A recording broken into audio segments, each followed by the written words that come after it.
हे आपका फिर से स्वागत है। मैं Vivek Bindra, motivation speaker, leadership consultant और बिजनेस कोच। आज बात करूंगा एक महान व्यक्ति के विषय में। सन 1891 में रत्नागिरी नाम का स्थान, महाराष्ट्र की वो भूमि जहां जन्म हुआ किसका?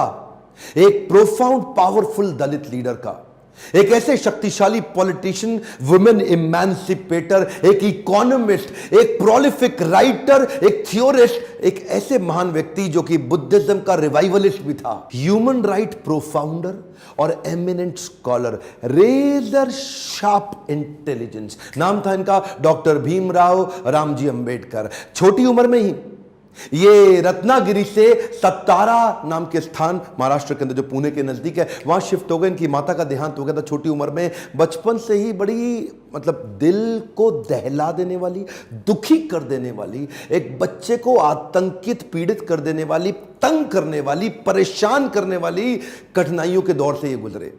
छोटे थे, पढ़ना चाहते थे, इनके अपने पिता से बहुत रिक्वेस्ट करते थे, लेकिन क्योंकि दलित समाज में, एक महार जात में इनका जन्म हुआ, तो कोई इनको पढ़ने की सुविधा नहीं थी। वहां पे आम बच्चों के साथ इनको पढ़ने नहीं दिया जाता था। पिता ने इनको बड़ी किसी तरह जुगाड़ लगा करके किसी वहां नजदीक के स्कूल में एडमिशन कराया, तो उसको बैठने नहीं दिया गया। बोला बाहर बैठ के पढ़ेगा। सोचो, छोटा बच्चा, उसको बाहर बैठा के, अच्छा पढ़ाई में इतनी रुचि कि बाहर बैठ के इतना ध्यान से पढ़ता है। एक बार मास्टर ने इनको बोला, इधर आओ, ये ब्लैक बोर्ड पे सवाल तो सॉल्व करके दिखाओ। अच्छा, ये ब्लैक बोर्ड पे सवाल सॉल्व करने गया तो अचानक बच्चे चिल्लाए, मास्टर जी नीची जाति का है। और इतना ही नहीं, बच्चे चिल्ला के भागने लगे ब्लैक बोर्ड की तरफ। ये हैरान हुआ क्यों भागे। तभी देखा सारे बच्चों ने अपने अपने टिफिन उठाए, वहां से उठा के पीछे करने लगे, धक्का मारने लगे। क्यों? उनको डर था इसकी परछाई से इनका खाना अपवित्र ना हो जाए। ऐसे कई छोटे धक्के इसको लगी। पानी एक बार कुएं से क्या पी लिया, इतनी मार पड़ी इसको, इतना फिजिक, एक छोटे बच्चे को सहनी पड़ी इतनी मार। एक बार रिक्शे वाले ने रिक्शा से उतार दिया। बोला तू नहीं बैठेगा रिक्शे में। क्यों? क्योंकि रिक्शे वाले को बीच में पता लगा कि ये नीची जाति का है। और उसके बाद उससे बोला तुझसे डबल पैसा लूंगा, और फिर रिक्शा भी अब तू चलाएगा। वो नीचे चलने लगा, रिक्शा भी। जानते हैं उस समय केवल छूने से नहीं, परछाई तक से दिक्कत थी इनकी। और परछाई तो छोड़िए, इनकी आवाज सुनने से भी लोग सोचते थे कि अपवित्र हो जाए। ये जो आवाज से अपवित्र, परछाई से अपवित्र, छूने से अपवित्र, ये दर्द जो उनको सहना पड़ा, ये दर्द इनकी जिंदगी में बहुत बड़ा रोल प्ले किया आगे चल के इनकी लीडरशिप को बिल्ड करने में।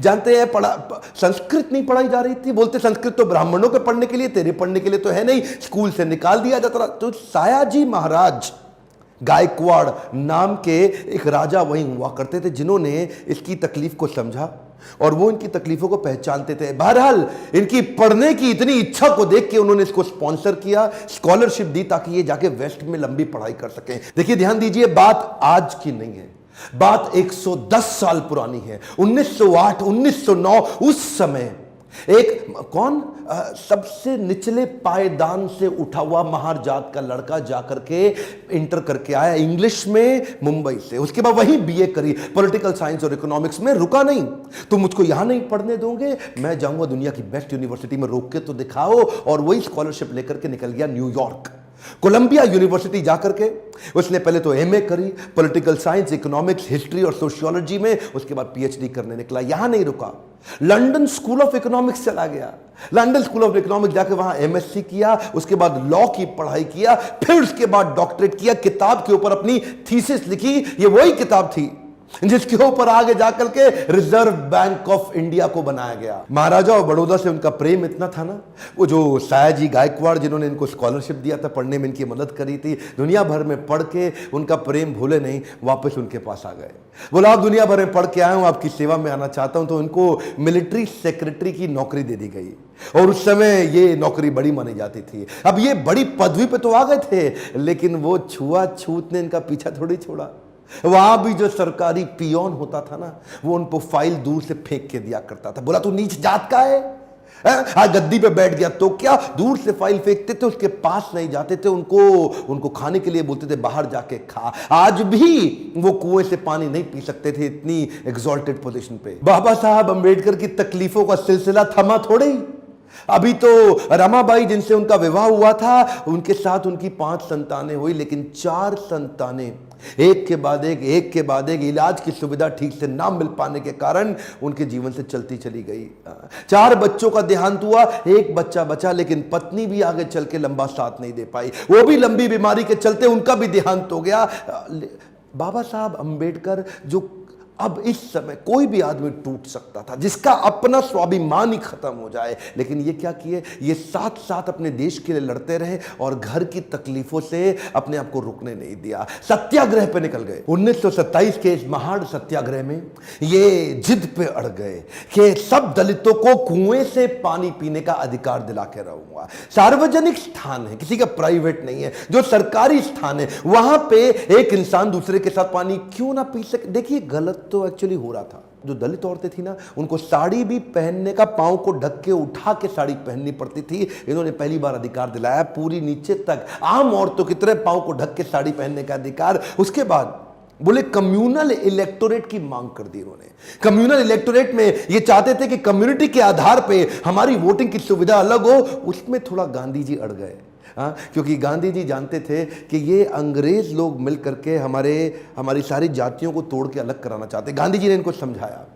देखो क्या बोले अंबेडकर जी, मैं आपको रिजर्वेशन दिला दूंगा, मैं आपको बाकी सब मदद करूंगा, सब करूंगा, लेकिन अलग नहीं करते। अब जातियों के आधार पर अगर देश को अलग किया तो मुझे स्वतंत्रता नहीं मिल पाएगी, मैं अंग्रेजों से लड़ नहीं पाऊंगा, मेरे साथ खड़े होके मेरी ताकत बनो। वो जब अंबेडकर नहीं माने तो गांधी जी ने फिर उनको रिक्वेस्ट की और उसके बाद अनशन पे बैठ गए गांधी जी। बहरहाल अंबेडकर उस समय उनके सामने बड़ी दुविधा आ गई।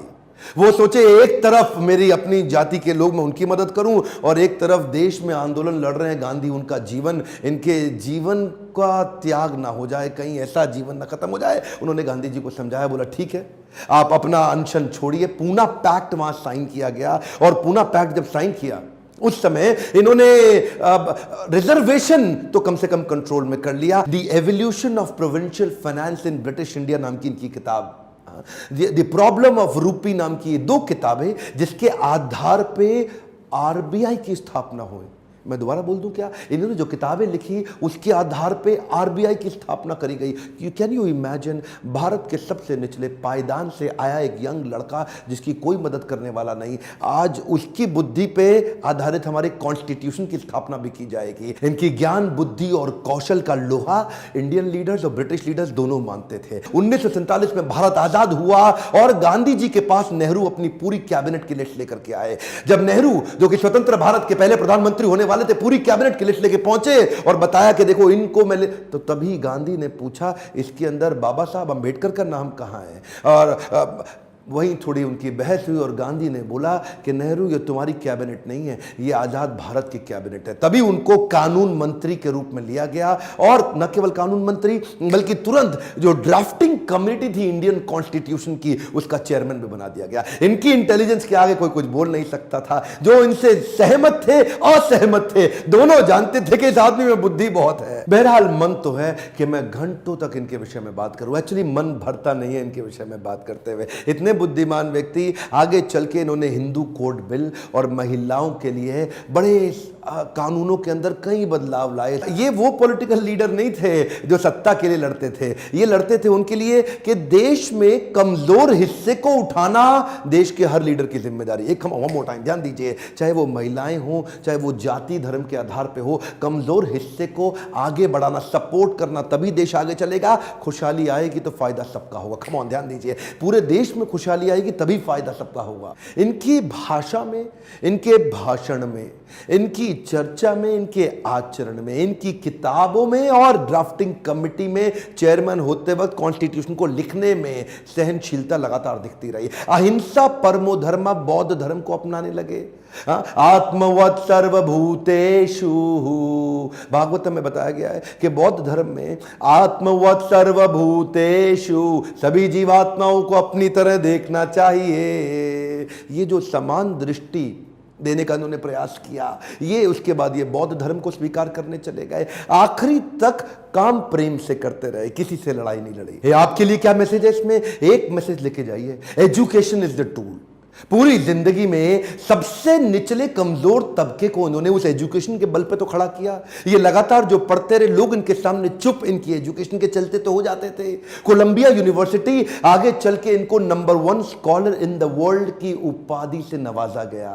देश ने इनको भारत रत्न दिया। एक बात समझ लीजिए, इनके बराबर लीडर पृथ्वी में गिनती की होते हैं, परसेंटेज में नहीं होते। लर्निंग क्या है? Education is the tool. Entertainment के तो बहुत चैनल होंगे यूट्यूब पे, पर मैंने एजुकेशन का चैनल बना है, कोई एंटरटेनमेंट नहीं है इधर। और देश को भीमराव रामजी अंबेडकर के विषय में एजुकेट करना, उनके संघर्ष के बारे में बताना मेरी आपकी पूरे देश की जिम्मेदारी है। बताइए तो सही लोगों को कैसे संघर्ष से उठ के खड़े हुए हैं। शेयर करिए वीडियो, जिसको हो सकता है, जिसको इंस्पिरेशन मिल सकती हो, कमेंट बॉक्स में बताइए। अगर किसी और लीडर का वीडियो देखना चाहते हैं लाइक करिए। अगर थोड़ा भी वीडियो पसंद आया, जितने लाइक उतना मेरा उत्साह बढ़ेगा। बताइए कि आपको कैसा लगा ये वीडियो। सब्सक्राइब करिए, बेल आइकॉन हिट करके दूसरों से भी करवाइए। मेरे साथ जुड़े रहने के लिए प्रेम पूर्वक हर बार की तरह बहुत बहुत धन्यवाद।